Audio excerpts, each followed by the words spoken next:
Pessoal, peço esses minutinhos finais aí para ver se eu consigo dar uma ajuda para a gente entender a fórmula do termo geral do binômio de Newton. Eu, infelizmente, não pude estar com vocês nesse começo de aula, mas como vocês são uma turma muito confiável, eu digo por fato que não daria para pedir a galerinha do primeiro ano, por favor, leiam e sair da sala de aula, pelo amor de Deus, ia ter sangue na volta.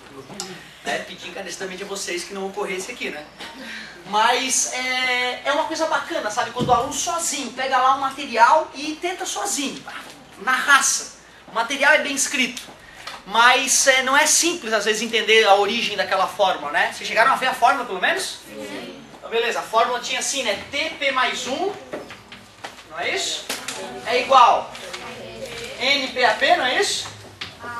A na N menos P, P na P. Essa é a fórmula, né? Como pode essa fórmula prever um cara qualquer, um cara de posição P qualquer no desenvolvimento do binômio de Newton? Esse é o objetivo, né, dessa aulinha rápida aqui. Galera, vamos fazer o seguinte então, ó. Vamos desenvolver alguns dos binômios de Newton, uns 3 assim, só uns 3. Elevado a 2, elevado a 3, elevado a 4. E a partir dessa observação, vamos tentar entender por que a fórmula adquiriu essa cara. Por exemplo, se for A mais B elevado a 2, eu nem faço pela regra. Eu lembro do quadrado primeiro, 2 vezes primeiro segundo, mais quadrado segundo, produto notável, né? Eu nem faço pela regra clássica, não vale a pena. A mais B elevado ao cubo, aí eu já prefiro usar a regrinha. A na 2, A na 1, A na 0, B na 3, B na 2, B na 1, B na 0. Só que para achar esses próximos sujeitos, a gente tem usado o triângulo de Pascal. Só que eu te mostrei que o triângulo de Pascal pode ser elaborado a partir de números binomiais. Seria agrupado 0, 0 a 0, depois 1, 0 a 0, 1, 1 a 1 e assim por diante, né? Esse cara aqui de 3 termos seria a próxima coluna. 2, 0 a 0, 2, 1 a 1, 2, 2 a 2, que seria 1, 2 e 1. Concordam comigo? Esses caras aqui da frente ficaria combinação de 3, 0 a 0, combinação de 3, 1 a 1, 3, 2 a 2 e finaliza com 3, 3 a 3. Então eu não preciso calcular o número hoje, eu posso deixar genérico aqui, ó. Depois eu finalizo isso. 3, 1 a 1, 3, 2 a 2 e 3, 3 a 3. Concordam que agora é só finalizar? Talvez aqui já seja o suficiente para a gente enxergar o que está acontecendo, cara. Pensa bem, ó. Se eu for olhar o primeiro sujeito, o cara que tem a posição 1. Concordam comigo? Esse cara tem a posição 1. O A foi elevado a quanto? A 3. Por que era 3? Porque era o expoente, concordam comigo? Se aqui fosse N, aqui seria elevado a N. O próximo ele já foi elevado a N menos 1 e assim por diante. Mas espera aí, eu quero descobrir de maneira genérica, esse cara aqui qual é a posição dele? Posição 2, não é isso? Esse cara aqui qual é a posição dele? Posição 3, e aquele lá é posição 4. O que a fórmula está me dizendo? A fórmula está me dizendo para eu modificar a posição, porque assim, ó, o que seria o T3, galerinha? O T3, quanto que vale o P? O P é 2, né? Opa, então peraí. Então esse P não é a posição. Tu concordas comigo?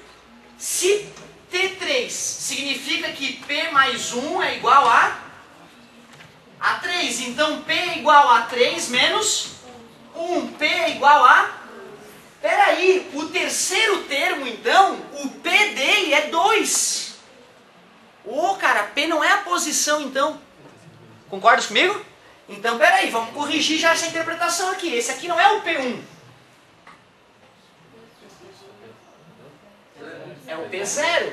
Esse aqui quem é? É o P1. Quem é esse aqui? É o P2, aquele lá. É o P3. Então, peraí. Quando eu chamo de T1, é o primeiro termo. Quando eu chamo de T2 é o segundo termo. Quando eu chamo de T3 é o terceiro, T4 é o quarto. Porém, o T1, o P dele, que é o que marcaria a posição dele, fica 0. Por que será isso? Porque o cara não chamou o P de posição e não chamou o T1. E por que não tem P, será, né? Estranho esse mais um aqui, né? É só para deixar a fórmula mais amistosa, mas depois na massa nós não gostamos daquele P mais 1 ali, a gente pode mudar. Só que aí talvez a fórmula fique mais chata de elaborar, né? Agora, peraí. Parte do entendimento do termo geral do binômio de Newton, parte disso. Quando eu falo T1000, é a posição do cara é a milésima, mas o P dele é quanto? Sempre 1 a menos. E isso é só para facilitar a aplicação da fórmula, tu já vai entender por quê. Agora olha que interessante. O cara que é o primeiro termo, o P dele é 0. E esse sujeito vai ser elevado ao próprio N, ao próprio expoente, que é N. Concorda comigo de maneira genérica? Então, peraí, já que o P dele é 0, eu posso dizer que esse cara está elevado a N menos P. Porque N menos 0 dá o próprio N. Tudo bem para vocês? Não entendi, professor. Vamos de novo. Se aqui fosse 4, aqui seria elevado a quanto? A 4. Mas esse cara não é o primeiro sujeito?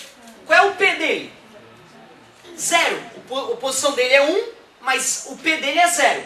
Então eu posso dizer que ele está sempre elevado, o primeiro sujeito, ao expoente menos o P, porque P é 0 para ele.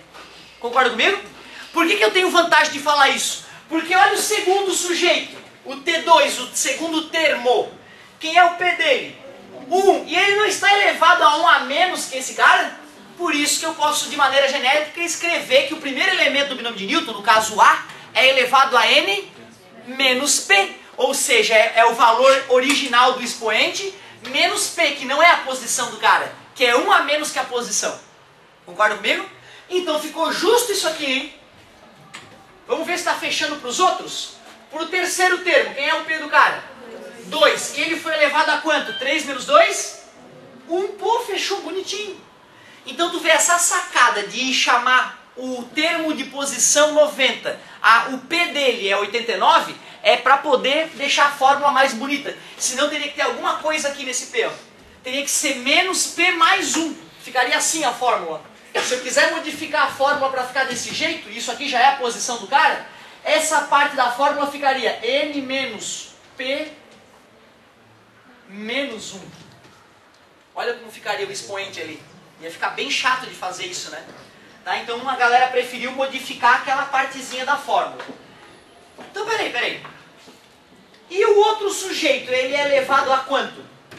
Quando o P é 0, ele é elevado a 0. Quando o P é 1, ele é elevado a... Quando o P é 2, ele é elevado a... então eu já posso automaticamente dizer que ele é sempre elevado a P. Deixa eu ver se na fórmula tá ali. Tá ali. B elevado a P. Ou seja, o probleminha, o que é difícil às vezes da galera perceber é isso. Que a posição do sujeito e o P não são iguais. Podia chamar de outra coisa, né? Dizer. Porque P lembra a posição, né? E não é. Posição 0 não é a posição 0, é o termo 1. Posição 1000 não é o termo 1000, é o termo 1001. Esse é o perigo. E aquilo ali? NPAP, faz sentido, será? Quando o P é 0, ficou 3, 0 a 0. Aliás, quando o expoente é 3, todas as combinações, todos os números binomiais, tem a parte de cima 3. Então é justo, né? Esse N ali em cima. E olha que coincidência, o P corrigido fica bem bonito. O próprio P é o cara de baixo. Por isso que eu posso dizer que é uma combinação de elementos agrupados, perdão, é um número binomial, né? NPAP. É isso aí. Então, na verdade, cara, o difícil de o cara conseguir perceber nessa brincadeira é a correção que o matemático resolveu fazer em termos do número do termo e da posição que ele, né, do valor que ele fornece para essa posição. Então é sempre 1 a menos a posição. É só isso que a gente precisa ter em mente para não cometer deslize ao pensar no termo geral do binômio de Newton. Só para a galera verificar o que a gente está dizendo. Se fosse A mais B elevado à quarta, A na quarta, A na terceira, A na segunda, A na 1, A na 0, B na quarta, B na terceira, B na segunda, B na 1, B na 0. Combinação de 4, 0 a 0, 4, 1 a 1, 4, 2 a 2, 4, 3 a 3, 4, 4 a 4. Está feito o desenvolvimento. Será que a fórmula está funcionando bem? Esse termo quem é? T1, esse aqui? T2, T3, T4 e T5. Porém, o P dele, 0. O P, 1, 2, 3 e 4. Aí é só tu ver, ó. Quando a posição do cara é 0, o expoente do B é 0 e o cara de baixo do número binomial é 0. Quando é 1 e 1. Por isso que na fórmula do termo P mais 1, aparece ali o P e ali o P. Porém, o expoente do A é sempre o índice menos o P. 4 menos 0, 4 menos 0, perdão, né? 4. 4 menos 1, 3. 4 menos 2, 2. E assim por diante. Agora, nós pegarmos algo pronto e tentarmos compreender é relativamente fácil, né? Agora, tu imagina um safado que foi lá e criou pela primeira vez. Está aqui a fórmula que responde o termo qualquer, né? Ideia de quem? Ideia de quem? Entre outros, Newton. O principal cara era o Newton. E a galera toda ficava revoltada porque não conseguia entender como é que ele tinha tanta sacada e tinha tanta solução para tanta encrenca. Termo geral do binômio de Newton. Galera, olha só. Essa parte do vestibular, ela é cobrada de várias maneiras diferentes. Tem umas questões que são bem apimentadas nessa área. Mas, eu vou te confessar que os caras só vai continuar usando o binômio de Newton se for realmente para uma faculdade de matemática. Senão o cara não vê. Mesmo que for fazer engenharia ou alguma outra área, o cara acaba não precisando mais ir tão a fundo nisso. Ou seja, é uma questão mais cobrada mesmo para dificultar, às vezes, a vida do aluno numa partezinha ou outra. Eu vou fazer alguns exemplos para vocês, para te mostrar que é mais trabalho braçal. E tem um tipo de questão que é mais apimentada, que eu também quero mostrar para vocês, mas não vai ser hoje ainda. Vou fazer um exemplozinho então. Aliás, ó, para quem não gostou do P mais 1, eu vou modificar a fórmula, hein? Vou chamar assim, ó, P mais 1 é igual a N. Vou chamar de N, o número do N não vai complicar com o expoente. Vou chamar de Z, como eu queria. Então, quem é o P? O P é Z menos 1. Vou substituir aqui Z menos 1. Z menos 1 mais 1? Z. T de Z é igual. O N não vai alterar, mas quem é o P? Z menos 1. A elevado a N menos P menos Z menos 1. E o B elevado a P, que é Z menos 1. E o B elevado a Z menos 1. Ó, se tu não quiser lembrar que a posição do sujeito é diferente do P, pode usar essa fórmula aqui também, ó. Dá o mesmo resultado. Aí a vantagem da minha fórmula, o T3, o 3 já é a posição dele e é o 3 que tu vai jogar no Z. Não precisa diminuir um. Só que aí, pô, tu vai ter que diminuir um aqui, vai ter que diminuir um ali e vai ter que diminuir um lá. Ah, diminui uma vez só e taca na fórmula, né, querido? Tu entendeu? O P mais 1 ali é para deixar mais bonito. Uma frescurinha ali, matemática. Beleza? Mas se tu não gostou do P mais 1, usa essa. Dá no mesmo. Não tem problema. Se eu posso chamar de P aqui, até pode. Mas só vai usar tu essa fórmula, tá? Se outra pessoa ver, ela vai se confundir. Porque a galera lá no Turcomenistão e no resto do mundo aprende assim. P mais 1. Beleza? Vamos fazer um exemplozinho para ver se é tão difícil assim o termo geral do binômio de Newton. Vocês chegaram a pegar um exercíciozinho ali que estavam resolvendo, alguma coisa desse tipo? Sim? Fizeram? Qual era a página e qual era o número? Deixa eu ver. 17. Página 17. 17. Exercício. Ah, era da própria apostila, sim. Ele pedia para fazer o quê?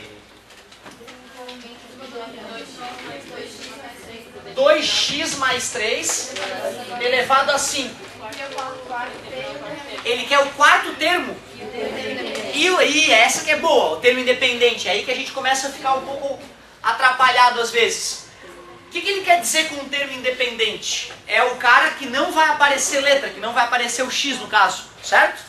Nesse caso aí, daria para o cara imaginar quem é o cara independente, né? Concorda comigo? Porque vai ser quando esse cara foi elevado a zero, né? Certo? O legal, então, é quando tem assim, tipo aqui x ao quadrado e aqui x na menos 3. E aí o cara perde quem é o termo independente. Que tu vai ter que primeiro descobrir onde é que está esse termo independente, né? Essas que são as mais apimentadas. Mas vamos lá, ele quer o quarto termo? É o T4 então, né? Não é isso? Se é o T4, quanto vale o P dele, meu querido? Pronto, é só o que tu precisa tomar cuidado para fazer a brincadeira. Agora é bobagem. Já que o expoente é 5, vai ser 5, 3 a 3, que multiplica. Quem é o meu A? É o 2x. E olha esse parênteses, hein, cara? Elevado a quanto? O N menos P. Parabéns, 5 menos 3, que é 2. Depois, o B, que é o 3, elevado a o próprio P, que é 3. Então tu vê, é trabalho braçal essas aí, que ele pede o cara. Né? Não precisa nem pensar muito. Combinação de 5, número binomial. 5 fatorial, 5 menos 3 fatorial, 3 fatorial. Lembra? 5 vezes 4 vezes 3 fatorial, 2 fatorial, 3 fatorial. 2 fatorial é 2. 20 dividido por 2, 10. 10 que multiplica. 2 vezes 2, é isso que é perigoso. A galera esquece de botar parênteses e não eleva esse sujeito aqui também. Ó. X ao quadrado vezes 3 vezes 3, 9 vezes 3, 27. O quarto termo daquele desenvolvimento fica 80 com 28, 108, 1080. É isso? 28 vai 2. É isso aí, vezes 10. Fechou. X ao quadrado. Fechou. Então tu vê, cara, eu sou obrigado a pedir isso na prova. Tristeza, né? Uma dessa tem que pedir para o binômio tal, calcule o sétimo termo. O cara vai lá e mata a questão. Como ele pediu um independente, né, pessoal? Dá para perceber que o independente é o último, porque esse cara vai ser elevado a 5, elevado a 4, elevado a 3, 2, 1, e lá no último elevado a, e qualquer número elevado a 0 é 1. Concorda comigo? Então aquele x vai desaparecer. Mas é só esse caso especial que ficou fácil, tem outros mais apimentados. Então qual é o termo que eu vou calcular? É o último. Quem é o termo? É o T6, é isso que é importante, porque o cara que está elevado a 5 tem 6 termos, então é o T6. Fala aí que eu escrevo, vai. 5